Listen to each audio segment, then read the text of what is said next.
everybody. I'm Logan Crawford, and this is the award-winning TV talk show right here on Ebru Fresh Outlook.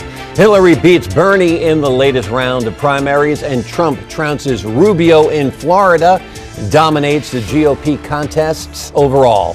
Both Clinton and Trump appear to be well on their way to be the nominees of their parties, unless the unexpected happens. Let's say hello to our guest of expert panelists today. I am joined by Donathan Brown, an associate professor at Ithaca College, Bill Rosenberg, political science professor at Drexel University, and joining us live via our DC connection is Eric Crusius, an attorney at Miles and Stockbridge, a law firm in DC. Donald Trump, is he unstoppable, Donathan? I'll start with that question to you, sir. Yes. He is stoppable. I mean, look at it this way. The way things have been taking place recently, a lot of conversations happening within the GOP party insofar as whether or not Trump is doing more harm to the party than good. And you think about outreach and growing the party base for African American and Latino voters. Right now, I don't see a way in which this is actually positive for the party, but perhaps for Trump, maybe. Right, on a personal level, he probably will get the nominee if things continue as they're going now. Bill, everybody is targeting Trump. The conservatives are targeting Trump. The GOP establishment is targeting Trump. Occupy Democrat types are targeting Trump. Democrats are targeting Trump. Yet Trump prevails nonetheless. He has garnered more votes than any other candidate, as far as I know, overall as well. What is his appeal? What is his Achilles heel?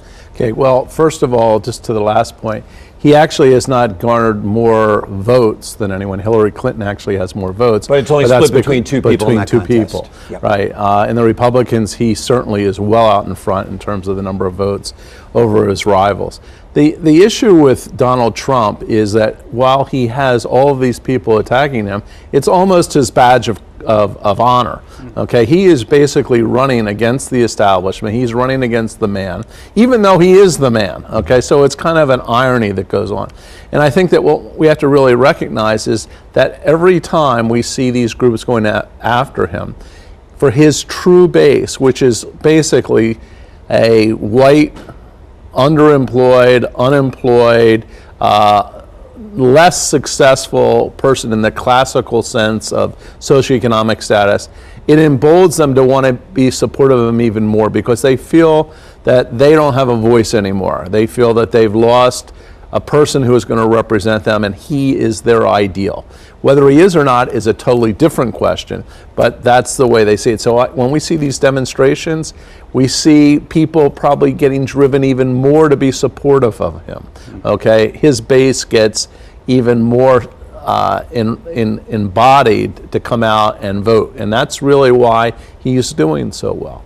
Let's take a look at some video that we have happening now. It is taking place in Arizona, where a protest is taking place, and that has now characterized the Donald Trump campaign as well, Donathan, that there is an outpouring, of course, of supporters, 10, 20, 30,000, what you'd expect at a professional ball game in many cases, but you also now have hundreds or even thousands of protesters showing up.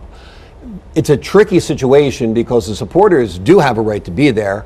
The protesters have a right to be at least outside so long as they're peaceful. So this is a very fine line between Trump's rights, his supporters' rights, and the protesters' rights. What say you, sir? Well, the most interesting thing about this whole conversation is looking at decorum, and as to whether or not Trump is influencing a certain level of unacceptable decorum from himself as well as from his supporters.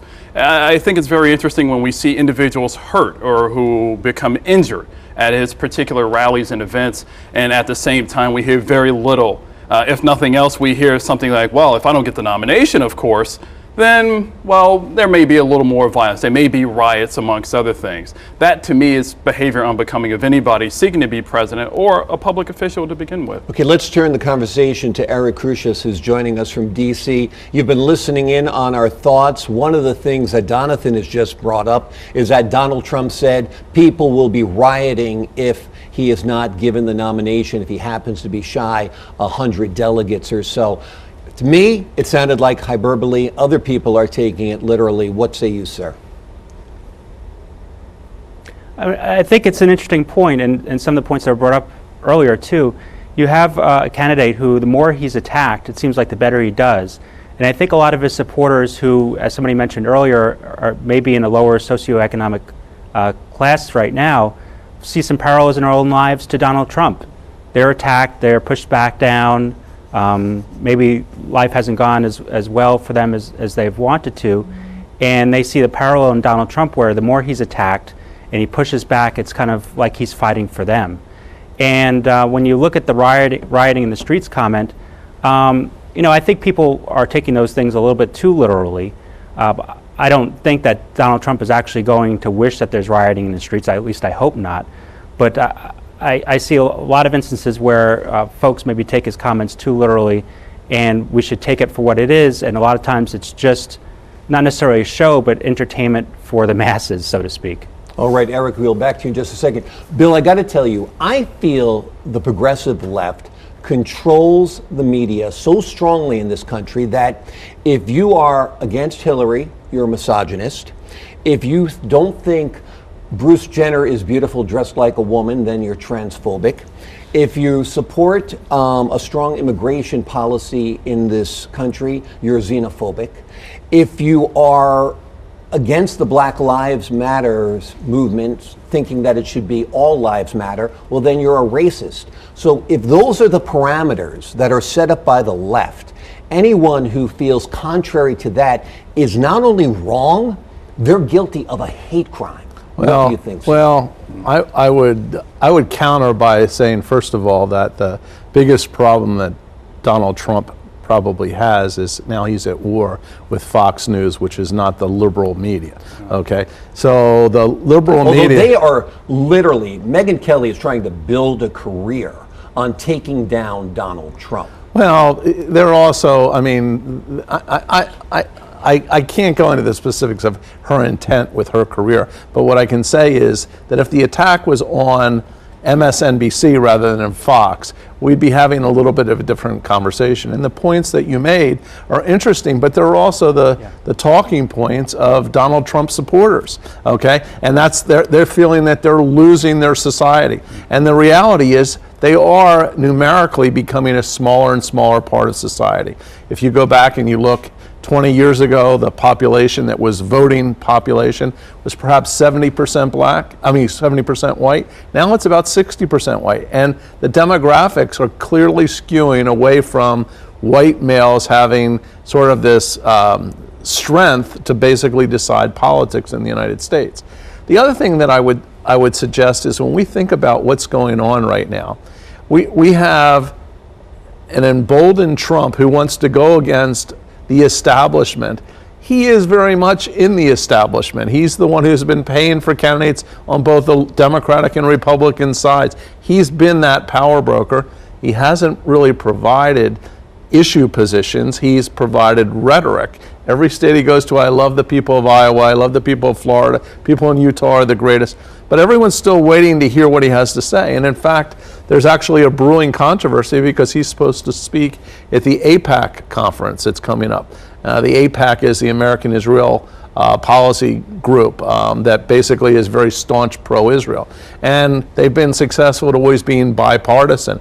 But he's coming. There are a lot of people within the AIPAC community that don't want him there, okay, because they think he spews information that is against the principles and values of that group in general. So he is strong. He has a lot of supporters.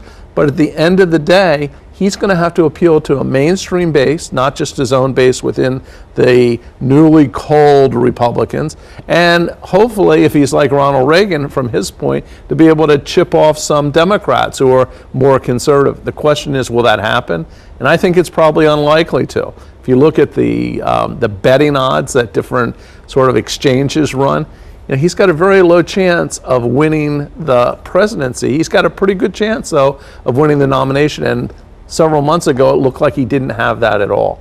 And let me just say one more thing, and then I'll stop. The other thing is that this whole conversation that we're hearing recently by the Trump people, that these are paid people to come and protest against him. Well, I've yet to see anyone produce a paycheck, okay, not one. So either it's the hugest corrupt scheme in the world where cash is being paid out, or he's wrong. And second of all, there were a lot of allegations when Trump was starting this campaign that he was paying actors in Manhattan to stand outside his rallies so there would be a crowd for him. So it's kind of a yin and yang, a lot of this. Well, I can tell you as a professional actor that absolutely in the casting notices for a number of different issues, people are paid to be protesters. And if you look at the Trump movement, the protests against him, these signs are not handmade signs. These are professionally printed and made signs. The Flint, Michigan protesters in many cases are absolutely fake. Sorry to say it, they've got a real issue, but they're fake protesters. Donald Trump has fake protesters as well. Let's talk about Hillary Clinton, Donathan. I know I baited you with all this like juicy stuff, but we need to talk about somebody else in Trump, and this is why Trump does so well, is because such a compelling figure to talk about, whether you love him or hate him. Hillary Clinton, in my opinion, is not a very strong candidate if she's able to be beaten in some major contests by a man who would seem to be, at least from his appearance, unelectable, and that is Bernie Sanders. What do you think about her electability as we go forward? You know, I see a couple of issues, and we were just talking about this a few moments ago. When you think about Hillary Clinton, one of the key swing votes that she's going to have to get are African Americans. And it's something that Bernie Sanders continues to have trouble with. We saw him earlier in your more homogeneous states do very well. But when we begin to look at South Carolina and other states where they have a larger minority population, he's not doing too well. And the question is, of course, if we're talking about economic matters, for instance, that you look at unemployment, you look at poverty amongst other indicators, the question to me is, why isn't his message resounding more powerfully than it is? Hillary, on the other hand, obviously she has the name to support her, but at the same time, of course, you know, when she makes the calculated moves of appearing in African American churches, for instance, it's something that goes back decades, if not longer. It's like, okay, this is interesting, but I'm just wondering at the end of the day, can she seal the deal, or if Bernie Sanders can actually catch up on the end of African Americans and Latinos, for instance? I don't think Bernie can catch up at this point because of the superdelegates, and I do think that there is a disconnect between minorities and Bernie Sanders simply because the Clintons in general, not just Hillary, but Bill as well, have such a proven track record with African American voters, so strong that Bill Clinton insists that he was the first black president. Of course, he's kind of joking, I guess. Let's turn to Eric Crusius, get you in on this conversation. Do you agree with me a little bit, Eric, that the left controls the conversation? If you don't think Bruce Jenner dressed like a woman is beautiful, if you don't think gay marriage is okay, if you don't think Black Lives Matters but all lives matter, you're a racist, you're a hater, you're transphobic, you're scum, and you deserve to be protested against and silenced. What say you, sir? I'm not necessarily on board that train. I think the media isn't as homogeneous as people think it is. You have a lot of different outlets, like this outlet here, that have different viewpoints. And looking at the different aspects of, there are always people on both sides trying to shut the other side down, of course. And they don't want to hear what the other side has to say or allow the other side to influence the general population. But as a whole, I think the media, especially now with blogs and websites and social media, is very fractured. And I think you get a lot more of that vitriol that can come directly at you. So in that respect, you get a lot more shouting down. But on the other hand, you have a lot more different viewpoints. And I think a lot of the different viewpoints from the right to the left are really presented across the entire spectrum to everyone in the country to see, as long as they're willing to find it. I just don't see the whole, especially the Black Lives Matter, being a racist thing if you say all lives matter. And I don't see folks getting shouted down about those things. And just going back to Hillary, I think part of her problem is that she's been in the public eye for so long. This is an election where people want something different, and I think that's Bernie Sanders' attraction. Okay, Eric, in the Democrats, thank you for your thoughts. He's also on the left.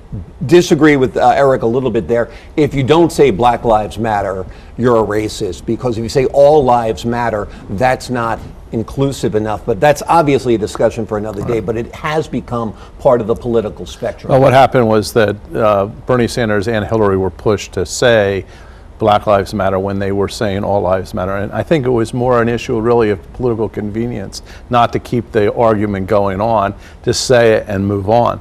But the other point that I think is important in light of some of your earlier questions is that this is not necessarily a new phenomenon. If you go back to 1980, we had an election where we had Jimmy Carter, who was basically the sitting president, and he was going to be running ultimately against Ronald Reagan. Carter started to stumble, okay? And in some ways, Hillary has basically stumbled, even though she's ahead in the delegate count, and Kennedy joined the fray. And it took all the way to the Democratic Convention in New York City to have a vote on Rule F3C that said people can vote for whoever they want. It was voted down because there were more Carter delegates, but in the end, what happened? Carter lost the election because he didn't really have the popular base. And as a result, we're looking at a presidential election where we have Hillary Clinton and Donald Trump, who have the highest negatives of any two candidates ever running for the presidency against each other. So the question is, people may be choosing between the lesser of two evils, and maybe there would have been other candidates that would have been more popular, more acceptable, you know, just throwing out names like Joe Biden or like Bloomberg in New York, but they're not in the race. So you have to deal with what you have, and the Republicans are trying to sabotage, in a sense, the train of Trump. But if they go to a brokered convention, the history shows that brokered conventions don't yield winners. Bill, thanks very much. Jonathan, thanks very much. Eric, thank you very much for your time. And a lot of people also believe that the Republicans rather see a Democratic president who's part of the system than a political outsider in the top job. Straight ahead on Fresh Outlook, a Supreme Court battle is shaping up over the nation's top court. More on that after this.